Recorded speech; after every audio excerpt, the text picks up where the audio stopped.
You see how his jaw's twitching when he does that? Yeah. What's he trying to do? He's just trying to open and close his mouth really slowly. He's doing it very slowly. Yeah, that's what I don't know if you could hear this well, but yeah, so Peter Levine, the old guy, is telling him, yeah, Huh. just open and close your mouth very slowly. The reason why Okay. the mouth, we s- so the muscle here on either side is the strongest muscle in our body. It And is. yeah, our glutes are the biggest, but this is the strongest. Okay. And I asked Don this. I was like, because it's the strongest, can it hold the most energy? Is it capable of holding more energy than other muscles because it's the strongest one? And you need a fuckload of energy if you're going to be a strong muscle. And I forgot what his answer was, but it was something like, yeah, quite possibly. Hmm. But also, our jaw is how us as humans hold back and don't express our emotions, right?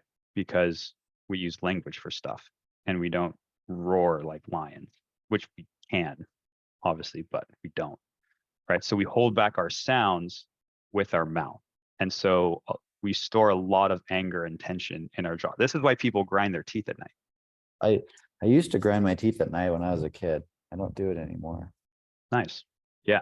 Because we store a shit ton. Like that video from me shaking at BNP. Hmm. Don was very lightly just going down my jaw. What, just massaging it or just Okay, I said very lightly. I shouldn't say very lightly. He was like intentionally squeezing the muscles in here, okay. and kind of going, you know, down like one side and then the other side. And And so you said that he said that he feels the tingling kind of like all over his body. Is that the same for you? mhm. That is like my goal is to feel that. And the more I feel that, because that's energy kind of releasing, Uh-huh. that's what makes the difference. Okay. And what do you do to trigger that? We're getting there. That's the fourth exercise. Okay. Yep, we're building up to that. Yeah. He's an extreme case because he's a war vet. He has big T trauma. I'm sure some little T trauma too. Everyone does, but definitely more of an extreme case. That's really interesting. He said that it's the tingling is the switch from the autonomic to the or From the parasympathetic to the here, sympathetic. No, from the sympathetic to the parasympathetic. Did it he say that said somewhere? he said autonomic. Okay, your parasympathetic nervous system is one of two parts of your autonomic nervous system. The autonomic nervous system is a subsystem of your peripheral nervous system. So that part of the nervous system has two parts, the sympathetic and the parasympathetic. You've probably heard that before. Uh-huh. And And which one's which? the sympathetic is fight or flight, Okay. and parasympathetic is rest and digest. Okay. So he's So basically shifting like he's and then on what is an autonomic shift out of sympathetic hyperarousal? I So he's don't know in a what they mean he by autonomic shift, but they mean that part of the nervous system, and then out of sympathetic hyperarousal, fight or flight. which is the fight or flight. So So he's the tingling is moving out of fight or flight. it's releasing the energy to get your nervous system out of the state of the sympathetic and the fight or flight. And then when you do that, you go back into the rest and digest. So Interesting. when I was starting to figure this out, it was really challenging for me to figure this out because people don't talk about it. And the people you would go see if you had some kind of problem or stress or pain would be like a doctor or a chiropractor. I went to go see a chiropractor and they snap your neck and it calms you down. And we have a lot of nerves that run through our neck.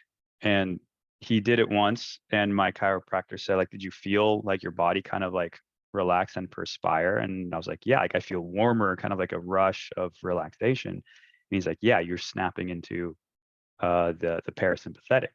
And so what can happen is your body can get stuck in sympathetic dominance or just staying in the sympathetic mode all the time. Normally, we switch back and forth as needed. Mhm. But what had happened to me is you can get stuck in just the sympathetic half. And guess why sexual drive goes down? Because you're in fight or flight mode all the time. And there's this video from this professor from Berkeley. I forget what the video is called. Something about like how erections work, or that's like his topic. And basically, he's like, yeah, if you're in fight or flight all the time, like you're not going to be getting it on. Pretty Mhm. much. Yeah, and getting out of the state of sympathetic dominance, like for me, I've literally been working on it for years. It's not something I've just been able to switch, but doing it a little bit, little by little, every day definitely helps. And then I'm looking for and finding like bigger and bigger tools, right? Like dawn is amazing. Mushrooms can help a lot. So it's interesting stuff. And so for Ask the Body, this is a mental exercise, right? We can do it with physical stuff or we can do it with mental stuff. Ask the Body is a mental one, a mental exercise to start bringing our attention to this trapped energy. So like I was in the sauna yesterday. When I came out, I really felt the tightness of like this whole area of the jaw, right? And so previous me, before I started doing this work, I wasn't aware that that was a problem or that that was bad or that it was even there because I'd become numb to a lot of it. So as we do this work and do this exercise, we're starting to build our awareness and our attention and our sensitivity to what our body's feeling. And that's when we can start releasing this stuff.